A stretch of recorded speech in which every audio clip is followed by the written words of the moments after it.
Good Sunday morning, Northeast Ohio, on this 10th day of February. 1 year from tomorrow, all eyes will be on the state of New Hampshire for the first in the nation primary. In 2016, no candidate visited the state more than Republican John Kasich, holding 106 town halls in all.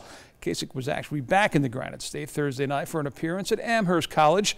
The next day, it was Ohio Democratic Senator Sherrod Brown's turn. 5 stops in all between yesterday and Friday as part of his Dignity of Work listening tour. New Hampshire is a unique state, about the size population-wise of Cuyahoga County. For Brown, this follows his visit to Iowa last weekend, so this is a listening tour. What is he hearing? What struck me in Iowa, and Iowa's a lot like Ohio, it's fewer cities, but a lot of the same issues and lost industrial jobs. Big farm state, bigger farm state than more farm state, but not like that.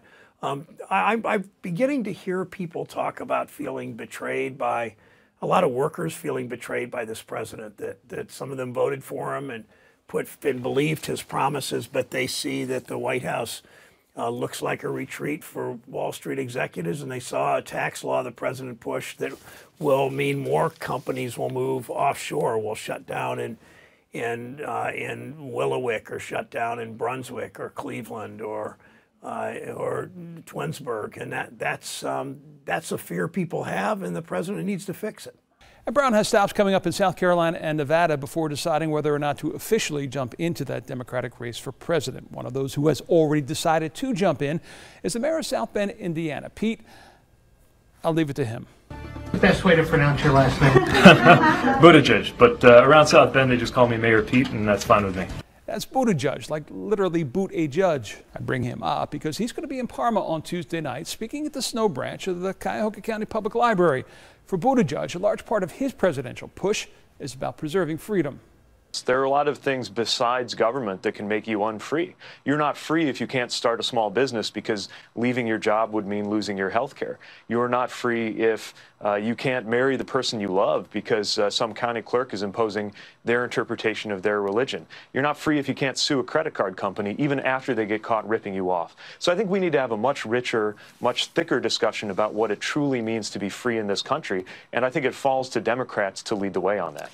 Incidentally, the Ohio primary next year is set for March 10th. Well, for many, Election Day is kind of like a holiday. For one Ohio community, it literally will be a holiday going forward, like in the paid day off sense. Sandusky City Commissioners and the city's unions have agreed to, in a sense, trade the Columbus Day holiday for Election Day as a holiday. I think overwhelmingly people see Election Day as a day that we all can celebrate and be proud of. And so, we wanted to make that move. And certainly there are some people who say, oh, we're rewriting history or we're not honoring certain accomplishments of Columbus. But I would say that's been a smaller group than those who have said that this is a move in the right direction. And that move in Sandusky, already getting some looks from some national news outlets. Well, the president finally got to hold his State of the Union address on Tuesday. It was a speech that called for comedy with a T. Mutual courtesy, civility. As an example of that, he held up the First Step Back. That was a bipartisan effort aimed at giving ex-offenders a second chance. Now there is a push to get businesses to join in. We often think of our jails and prisons as having a static population, but 95% of people currently incarcerated will in fact at some point be released. 650,000 people every year. The problem? More than half of them are going to be back in the system within 2 or 3 years. Ohio Senator Rob Portman said the difference is often a job. And so does the nation's largest society of human resource professionals. Last week, they launched the Getting Talent Back to Work initiative, a pledge to hire the 1 in 3 American adults who are ex-offenders. We have an amazing skills shortage and, in fact, people shortage. And so this could actually work very well for both sides. One of the first companies to immediately sign on is Walmart. Important to note here in Ohio, where they are the state's #1 employer. Portman was behind the recently reauthorized Second Chance Act that provides support for efforts like this and ongoing efforts like Edwin's Restaurant and Culinary Institute, which provides ex-offenders with not just a job, but the training for a career. It's been remarkably successful. They've been able to place almost everybody coming out of the Edwin's Restaurant into other culinary jobs around the Cleveland area. Brendan Krostowski is the man behind Edwin's, which has continued to grow in the Buckeye Shaker neighborhood.